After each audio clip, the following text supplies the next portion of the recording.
Pergi sekolah ketemu Pak Rahmat. Seragam pramuka warnanya coklat. Assalamualaikum wahai semua sahabat. Selamat pagi. Semakin semangat. Ya, semangat pagi.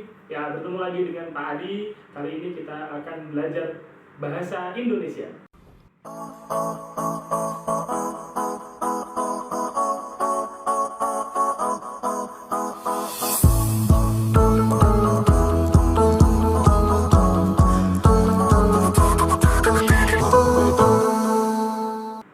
Ya, pada minggu lalu kita sudah belajar tentang teks LHO untuk kelas 10. Nah, minggu ini kita akan belajar tentang teks eksposisi.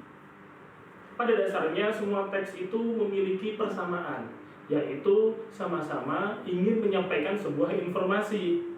Namun, setiap teks akan mempunyai karakter yang berbeda. Misalnya, bagaimana cara teks LHO menyajikan informasi dan bagaimana cara teks eksposisi menyajikan informasi ini akan mempunyai karakter yang berbeda. Teks LHO pada dasarnya memberikan informasi, tapi informasi didapatkan dari sebuah pengamatan. Jadi sebisa mungkin kita akan terjun langsung ke lapangan dan melakukan pengamatan, itulah yang akan kita laporkan. Sedangkan teks eksposisi memberikan informasi yang berasal dari pendapat kita dan dikuatkan oleh fakta. Ini hal mendasar yang membedakan antara teks LHO dan teks eksposisi. Jadi apakah itu teks eksposisi?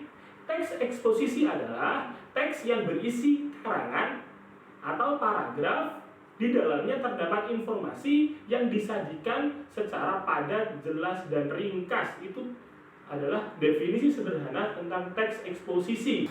Nah, lalu di mana biasanya kita akan menemukan teks eksposisi? Sebenarnya sehari-hari pun kita bisa menemukan teks eksposisi.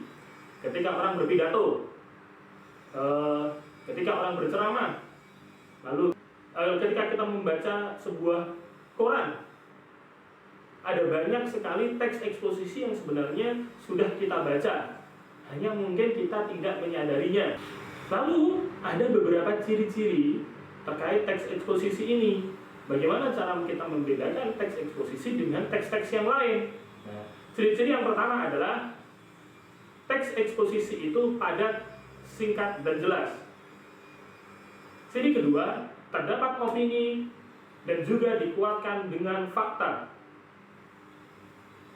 Ciri ketiga, teks eksposisi mempunyai karakter mengajar atau persuasif. Ciri kelima, teks eksposisi bersifat informatif karena ada informasi di dalamnya. Nah, itu merupakan ciri-ciri teks eksposisi. Selanjutnya kita akan belajar tentang struktur dalam teks eksposisi. Ada 3 strukturnya.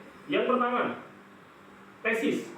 Nah, tesis itu merupakan pernyataan umum dari penulis tentang apa yang akan ditulis.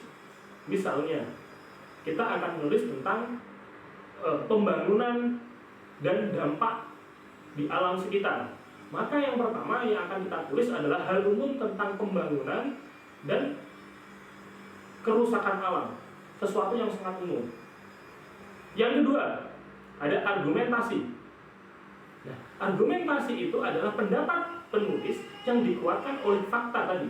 Jadi penulis akan memberikan sedikit pendapatnya, lalu diikuti dengan fakta-fakta yang terjadi di lapangan. Misalnya tadi Pak Guru sudah menyebutkan judul tentang pembangunan dan dampak di alam sekitarnya.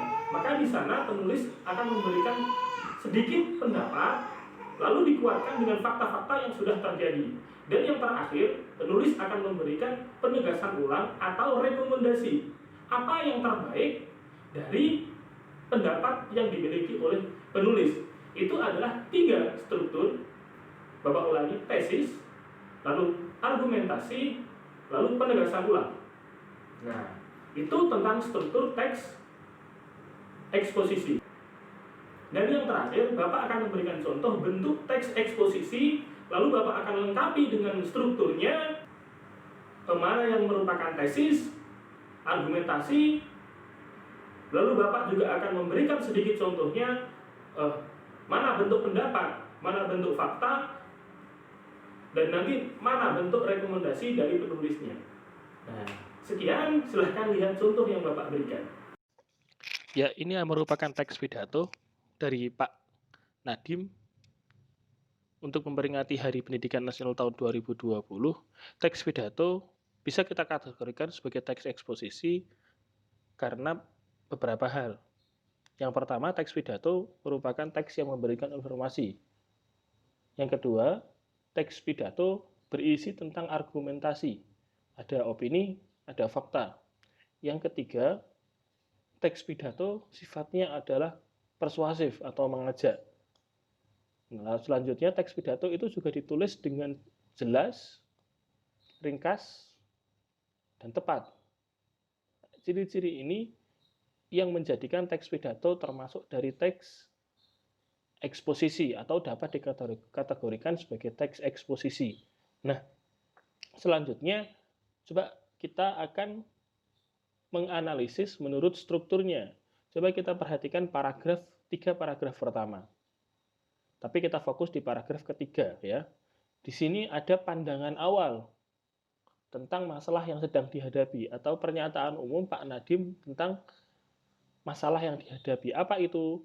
Masalah adalah tentang krisis karena COVID dihubungkan dengan dunia pendidikan. Sedangkan paragraf berikutnya, paragraf keempat, 5, 6, 7, 8 merupakan paragraf argumentatif. Jadi di dalamnya ada pendapat Pak Nadiem dan diikuti dengan fakta-fakta yang terjadi di lapangan. Sedangkan paragraf yang ke-9 ini adalah paragraf rekomendasi atau penegasan ulang. Kenapa begitu? Coba kita perhatikan. Belajar memang tidak mudah, tetapi inilah saatnya kita berinovasi. Ini di sini ada rekomendasi untuk guru-guru, orang tua, dan mungkin siswa untuk merekomendasi. Saatnya kita melakukan berbagai eksperimen. Ini juga kalimat rekomendasi. Nah, ini sebagai contoh dari teks eksposisi. Sudah bisa dipahami ya? Nah, ini video pembelajaran tentang perkenalan teks eksposisi yang Bapak berikan. Berikutnya pada video yang akan datang, kita akan belajar tentang kebahasaan dan cara penulisan teks eksposisi.